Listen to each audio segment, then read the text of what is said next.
Good evening, welcome to our channel best trading view. First வந்து disclaimer பார்த்துக்கோங்க. நம்ம வந்து நிஃப்டி பேங்க் நிஃப்டி எப்படி இருக்குது அப்படின்றத செக் பண்ணிடலாம். நிஃப்டியை பொறுத்த மட்டும் பார்த்தோம் அப்படின்னா இன்றைக்கி க்ரீன் கலர் கேண்டில் தான் ஃபார்ம் பண்ணியிருக்கிறாங்க. ஸோ கரெக்டாக இந்த கேப் ஃபில்லிங் முடிஞ்சில 600 ஓகே. கிட்டத்தட்ட நான் வந்து 650ன்னு சொன்னேன். 600 அப்படின்ற லெவலில் இருந்து சூப்பராக வந்து சப்போர்ட் எடுத்து மார்க்கெட் ஆனது மேலே மேலே போகுது. ஆனால் ஒரு விஷயம் இதில் வந்து நம்ம வந்து கவனிக்கணும். இன்ட்ராடேக்கு கிடைக்குது அப்படின்னா நிச்சயமாக இல்லை. ஓகே.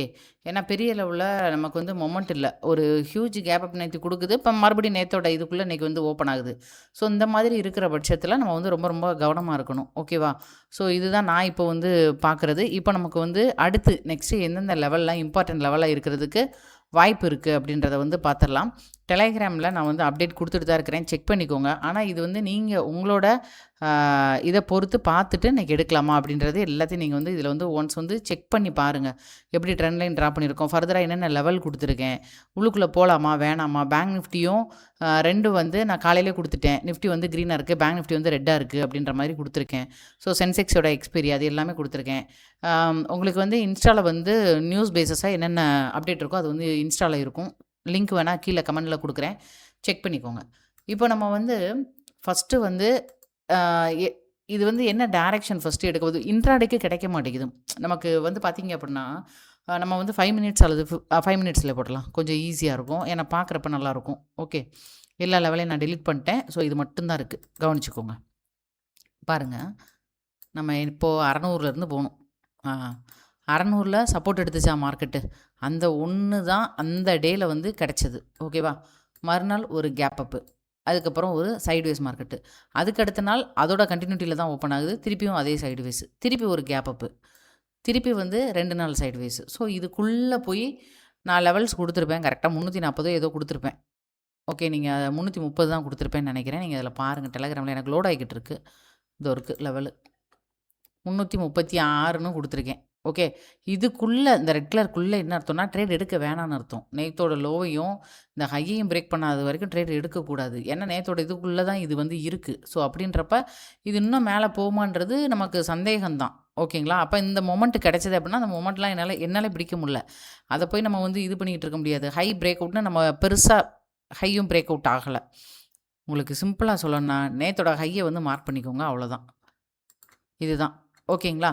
ஸோ மார்க் பண்ணியாச்சு. மார்க் பண்ணிட்டோமா, நேத்தோட லோ வந்து மார்க் பண்ணுறோம். எதுக்காக அப்படின்னா திருப்பி அதுக்குள்ளே தானே இன்னைக்கு வந்து ஓப்பன் ஆயிருக்கு. ஸோ அதனால மார்க் பண்ணுறோம். ஏதாவது ஒரு டைரக்ஷன் கொடுத்துருக்கானா இல்லை. கரெக்டாக. சரி, இந்த மொமெண்ட் போயிருக்கு 24,330 போயிருக்கு. ஆனால் நம்மளால் பிடிக்க முடியாது. ஓகேங்களா? ஸோ இதுதான் வந்து நமக்கு இன்ட்ராடேக்கு கொடுக்கலங்க. இது வந்து கிட்டத்தட்ட எவ்வளோ நாளாக அப்படின்னு பார்த்தீங்கன்னா கிட்டத்தட்ட ஒரு 4 நாளாகவே நமக்கு வந்து மார்க்கெட் வந்து நமக்கு இன்ட்ராடேக்கு கொடுக்கல. சரி, இப்போ நமக்கு என்னென்ன தான் அப்போ இதில் வந்து பண்ணலாம், வேறு என்னென்ன நமக்கு வந்து பாசிபிள் இருக்குது, அப் சைடில் என்னென்ன லெவல் இருக்குன்னு பார்க்கலாம், டவுன் சைடில் என்னென்ன லெவல் இருக்குன்னு பார்க்கலாம், இன் பிட்வீனில் ட்ரெண்ட் லைன் எப்படி மூவ் ஆகுது அப்படின்னு பார்க்கலாம், கேப் எல்லாம் ஃபில் பண்ணிக்கலாம். ஸோ இது எல்லாத்தையும் நம்ம வந்து நோட் பண்ணி வச்சுக்கலாம். ஸோ 15 மினிட்ஸில் நான் ஆல்ரெடி வந்து உங்களுக்கு அங்கே வந்து ஒரு ட்ரெண்ட் லைன் போட்டு கொடுத்துருப்பேன் டெலகிராமில். அதை வந்து செக் பண்ணிக்கோங்க. அதுதான் இந்த ட்ரெண்ட் லைனு. 15 மினிட்ஸாக மாற்றிட்டு இந்த இடத்துல வந்து நம்ம வந்து ட்ரெண்ட் லைன் போட்டுக்கலாம். இது ஒன்று. ரெண்டாவது, ஒரு டேக்கும் நமக்கு வந்து கேப் இருக்கு இல்லையா, அதை வந்து ஃபில் பண்ணி நம்ம வந்து நோட் பண்ணிக்கலாம்.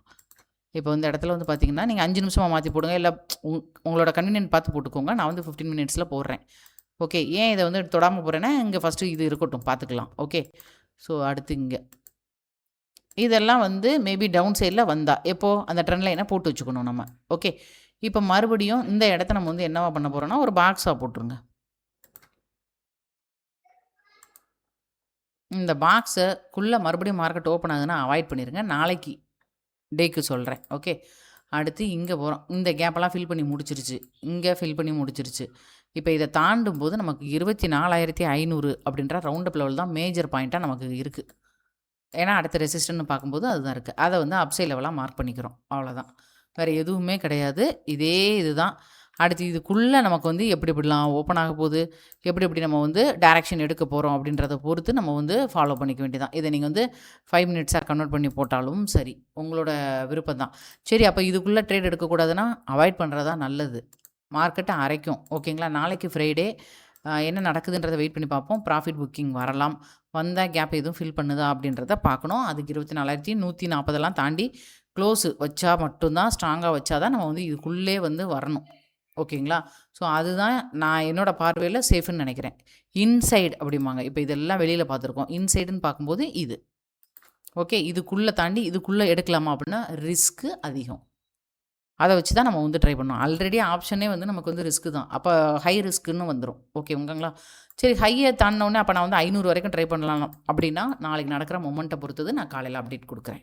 ஓகேங்களா? ஸோ எப்படி வந்திருக்கு அப்படின்னு. இதுக்கு ஊடால நான் வந்து யுஎஸ் மார்க்கெட் இன்னைக்கு நேத்து வந்து 2%க்கு மேல அடி வாங்கியிருந்தது. நீங்க பார்த்துருப்பீங்கன்னு நெனைக்கிறேன். இன்னைக்கு எப்படி ரன் ஆகுதுன்னு ஒரு பார்வை பாருங்க. கிஃப்ட் நிஃப்டி செக் பண்ணிக்கோங்க. கிஃப்ட் நிஃப்டி பார்த்தோம் அப்படின்னா 24,400ன்னு ரன் ஆகுது. நமக்கு 24,317ல க்ளோஸ் வச்சிருக்கு. அப்ப மறுபடியும் கேப் எதுவும் நடக்குமா? அது நாளைக்கு எதுவும் நடக்குமா? நாளைக்கு காலையில தான் இது வந்து எப்படி இருக்கு அப்படின்றத நம்ம வந்து பார்க்கணும். திருப்பி வந்து யுஎஸ் மார்க்கெட் வந்து பார்த்தீங்க அப்படின்னா, மறுபடியும் 2% கேப் அப் குடுத்து மேல மூவ் ஆகிட்டு இருக்கு. இப்ப கரண்ட் சினாரியோல. இது எப்படி க்ளோஸ் வைக்குதுன்னு நமக்கு தெரியாது. சரிங்களா? ஸோ இது எல்லாத்தையும் நம்ம வந்து ஒன் பை ஒன்னா நம்மளோட இதோட சேர்த்து வச்சு பார்க்கும்போது, நமக்கு கேப் அப் கிடைக்குமா? கேப் டவுன் குடுக்குமா? அல்லது இதுக்குள்ளே ஃப்ளாட்டா இருக்கா? அப்படின்றத நம்ம வந்து ஓரளவு ஃபைண்ட் அவுட் பண்ணிட்டு, எடுக்கலாமா? வேணாமா? இப்போ இது ஒரு நாளு, இது ஒரு நாளு. 2 நாளுக்குள்ள மொத்த இதுவும் இருக்கு அப்படின்னா, 3வது நாள் நாளைக்கு இது ஓப்பன் ஆகுது அப்படின்னா, கொஞ்சம் ஆ ட்ரேட இது பண்ணணும். அல்லது ஸ்ட்ராங்கு மொமெண்ட் அதாவது இப்படி இப்படி குடுத்துட்டு நல்லா ஸ்ட்ராங்கா செல்லிங் வருது அப்படின்னா, நம்ம வந்து முயற்சி பண்ணி பார்க்கலாம். ஒரு எஸ்எல் வச்சுட்டு ட்ரை பண்ணுங்க. அடுத்து வந்து பேங்க் நிஃப்டி எப்படி இருக்கு அப்படின்றத பார்த்துரலாம். ஓகேங்களா? கவனமா பாருங்க. அப்பதான் நம்ம வந்து அடுத்தடுத்து ஸ்லோ அண்ட் ஸ்டெடியா போ முடியும். பேங்க் நிஃப்டியோட டே சார்ட். நான் நேத்து வந்து வீடியோ போட முடியல. ஓகேங்களா? ஏன்னா நான் கோயிலுக்கு போயிட்டு வர்றதுக்கே ரொம்ப லேட் ஆயிருச்சு. அதனால தான் நான் டெலகிராம்ல வந்து அப்டேட் குடுத்துட்டேன். அது ரொம்ப முக்கியமான நாளு. அ தெரியும்னு நெனைக்கிறேன் உங்களுக்கு. ஸோ, அதனால நான் வந்து அப்படியே போயிட்டேன். சரி ஓகே. இப்போ இதில வந்து பார்த்தீங்கன்னா, 4 நாளா என்ன நடந்திருக்கு? அந்த கேண்டில்ல பாருங்க. தோஜி மட்டும் போயிருக்கு. அப்படின்னா என்ன அர்த்தம்? ஒரு பக்கமும் நான் போறதில்ல. நாங்க அதே இதுக்குள்ள இருக்கிறோம் அப்படின்ற மாதிரியான ஒரு இத தான் இது வந்து காட்டுது. ஃபர்தர் பிரேக் அவுட் குடுக்கணும். இனி வெயிட் பண்ணி தான் பார்க்கணும். ஓகேங்களா? அப்ப 4 நாளும் சரியில்ல அப்படின்னு அர்த்தம். இப்போ 1 ஹவர் டைம் ஃப்ரேமா போடுறேன் அல்லது 15 நிமிஷமா போடுங்க. ஏதோ ஒரு டைம் ஃப்ரேம் போட்டுக்கோங்க. ஓகேங்களா? ஏன்னா எல்லாம் ஒண்ணு தான் நீங்க கரெக்ட்டா ட்ரா பண்ணும்போது. இப்ப இந்த 1 ஹவர் டைம் ஃப்ரேம்ல நான் இன்னைக்கு காலையிலே உங்களுக்கு வந்து அந்த டெலகிராம்ல இது இருக்கும். இந்த பிக்சர் இருக்கும். கிளியரா என்ன காட்டுது? ஒரு ட்ரையாங்கிள் மாதிரி காட்டுது. அப்போ இத தாண்டும்போது, இந்த இடம் வரைக்கும் கேப் இருக்கு. எங்க? இந்த இடம் வரைக்கும். 58,400 வரைக்கும் இருக்கு. இந்த இடத்துல பாருங்க, நான் வைக்கிற டேட் எல்லாம் பாருங்க. ஓகேங்களா? 17, 20க்கு நடுவுல ஒரு கேப் இருக்கு. ஓகே. நடுவுல 58,000ன்ற ரவுண்ட் அப் லெவல் இருக்கு. போடுங்க. ஓகேங்களா? ஸோ மேல போட்ட இந்த இது வந்து ரெசிஸ்டன்ட் காண்டி போட்டிருக்கேன். ஸோ இத வந்து நம்ம வந்து சரி ஓகே. டவுன் சைட்ல வந்தது அப்டின்னா, நம்ம அப்போ தான் கவனமா பார்க்கணும். 15 மினிட்ஸ், 5 மினிட்ஸ்லாம் மாத்திட்டு, என்ன டைரக்ஷன் சின்ன சின்ன கேப் எதுவும் பெண்டிங் இருக்கா? இது எல்லாத்தையும் பார்த்துட்டு, நம்ம வந்து டவுன் சைட்ல வந்து முயற்சி பண்ணலாம். இந்த மாதிரியான ஒரு பேட்டர்னுக்குள்ள தான் மொத்த பேங்க் நிஃப்டியும் 4 டேஸா இருக்கு. அப்போ ஏதாவது ஒரு டைரக்ஷன் ஸ்ட்ராங்கா பிரேக் அவுட் குடுக்கும்போது, அதோட மொமெண்ட் வந்து கன்டின்யூ ஆகும். ஓகேங்களா? இது வந்து நான் காலையில எப்படி இருக்குன்னு ஏன்னா எல்லாமே அப்டேட் போட முடியாது. ஸோ, இத வந்து நீங்க வந்து வாட்ச் பண்ணிக்கோங்க. இப்போ இதில வந்து நம்ம வந்து போலாமா அப்படின்னா, எனக்கு கொஞ்சம் வந்து என்ன அப்படின்னா, இந்த 56,000 இந்த லெவல் இருக்கு இல்லையா? இதையும் உடைச்சதுன்னா டவுன் சைட்ல ட்ரை பண்ணலாம். 56,000 வரைக்கும் ஃபர்ஸ்ட்டு ட்ரை பண்ணலாம். அப்புறம் 55,600 போகுதா அப்படின்றத பார்க்கலாம். ஏன்னா ரவுண்ட் அப் லெவல்ல ஒரு டைமும் இம்பார்ட்டன்ட்டா மார்க்கெட் குடுக்கும். அப்போ இந்த இடத்துல 2 நாளா ஒரு ரேஞ்ச் வந்து ஃபார்ம் ஆகுது அப்படின்றத நீங்க வந்து ஃபைண்ட் அவுட் பண்ணிக்கிட்டீங்க. அடுத்து ஃபர்தரா என்ன டைரக்ஷன்ல எடுக்க போகுதுன்னு பார்த்துட்டு, நீங்க அதிகபட்சம் 30 பாயிண்ட் கிடைச்சதுன்னா எக்ஸிட் பண்ணிக்கோங்க. அதுதான் சேஃப். ஓகே. இப்போ ஸ்டாக்ஸ் என்னென்ன இருக்கு அப்படின்றத பார்க்கலாம். ஆ ஏன்னா மார்க்கெட் எல்லாமே ஒரு ரேஞ்சுக்குள்ள தான் இருக்கு. ஸ்டாக் அதுக்கேத்த மாரி தான் ஃபில்டர் ஆகும். ஓரளவு எடுத்து வச்சிருக்கேன். ஓகேங்களா? செக் பண்ணிட்டு எடுத்துக்கோங்க. ஃபர்ஸ்ட்டு ஸ்டாக் வந்து எல்டி ஃபுட்ஸ். ஸ்டாக்ஸுக்கு மெம்பர்ஷிப் அவைலபிள் விருப்பம் இருக்கிறவங்க மட்டும். ஸ்டாண்டர்ட் அப்படின்ற லெவல்ல இருக்கும். போய் ஜாயின் பண்ணிக்கோங்க. ஓகே. இப்போ இது வந்து எல்டி ஃபுட்ஸ பொறுத்தமட்டியும் பார்த்தோம் அப்படின்னா, ஒரு கிளியரா ஒரு ரேஞ்ச வந்து பிரேக் பண்ணியிருக்கு. நாளைக்கு இதில வந்து ஃபர்தர் பிரேக் அவுட் கிடைச்சதுன்னா, 430, 440 வரைக்கும் முயற்சி பண்ணி பார்க்கலாம். ஒரு ப்ராப்பரான எஸ்எல் வச்சுட்டு முயற்சி பண்ணி பாருங்க. அடுத்து இந்தியன் ஹோட்டல்.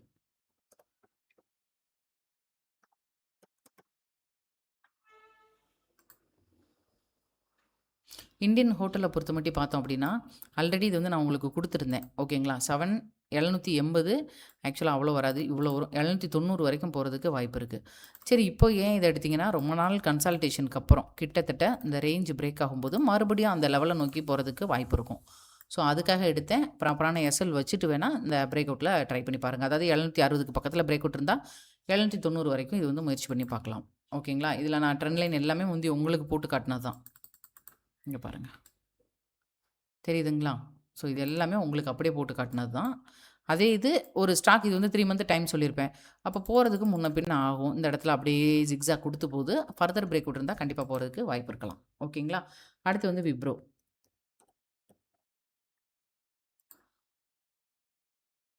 விப்ரோவை பொறுத்த மட்டும் பார்த்தீங்கன்னா லாங் டேர்முக்கு ட்ரை பண்ணுற ஒரு ஸ்டாக்கு தான். இப்போ நான் ட்ரை பண்ணலாமான்னா மறுபடியும் கீழே வந்துட்டு கூட மூவ் ஆகலாம். ஸோ இதை வந்து பாட்டமாக வச்சுக்கோங்க. 170 அப்படின்ற லெவல் கிடைச்சா லக்கு. இங்கேருந்து 210 வரைக்கும் ஒரு ஷார்ட் டேர்ம் ஒரு 3 மந்தில் போகலாம். இல்லை மேம் இதையும் உடச்சிருச்சு அப்படின்னா அந்த ஸ்டாக்கை அப்படியே லாங் டேர்முக்கு விட்டுருங்க.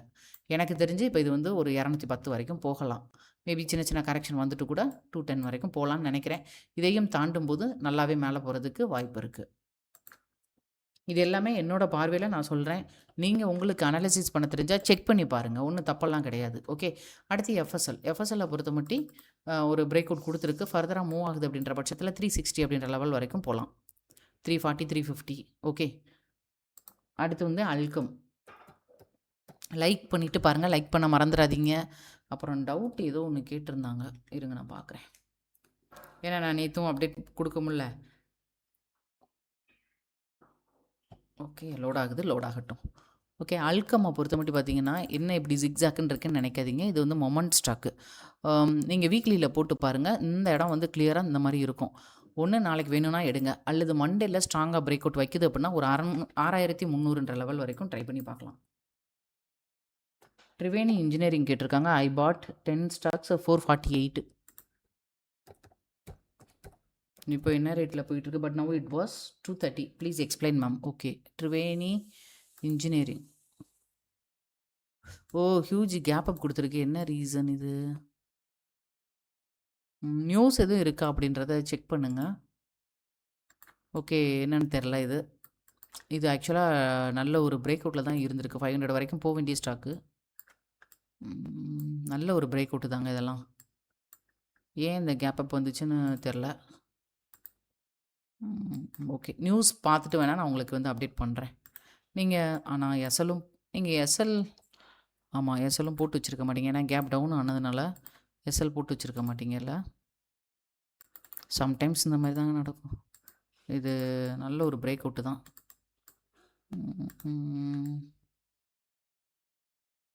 எக்ஸிட் பண்ணிக்கோங்க. அதுதான் பண்ண முடியும். ஏன்னா எல்லாமே வந்து இருக்குது. இல்லைன்னா லாங் டேர்முக்கு வேணால் இருங்க. 1 மந்தில் செக் பண்ணிட்டு வரேன். ரொம்ப அடிக்கும்னு தான் நினைக்கிறேன். ஏன்னா அடுத்த சப்போர்ட் பாயிண்ட் 94 இருக்குது. ஓகே. 94 வரைக்கும் மேபி டீப் செல்லிங் வந்தால் வரலாம். இல்லை கம்மியான குவான்டிட்டி தானே, வேணால் எக்ஸிட் பண்ணிக்கோங்க. வேறு ஒன்றும் பண்ண முடியாது இல்லையா? ஸோ அதனால் சொல்கிறேன். ஓகேங்களா? நானே இதை கவனிக்கல. என்ன ரீசன்னு தெரில. நியூஸ் ஏதாவது இருக்கான்றதை பாருங்கள். அடுத்து வந்து இதுதான் மொமெண்ட் ஸ்டாக்கோட இது. சம்டைம்ஸ் வந்து மொத்தமாக அமுக்கி விட்ருவான். ஆனால் எனக்கு இந்த மாதிரி பெரிய அளவில் போனதில்லை. ஃபஸ்ட் டைம் நானும் இதை இப்படி தான் பார்க்குறேன். இவ்வளோ பெரிய கேப் டவுனு.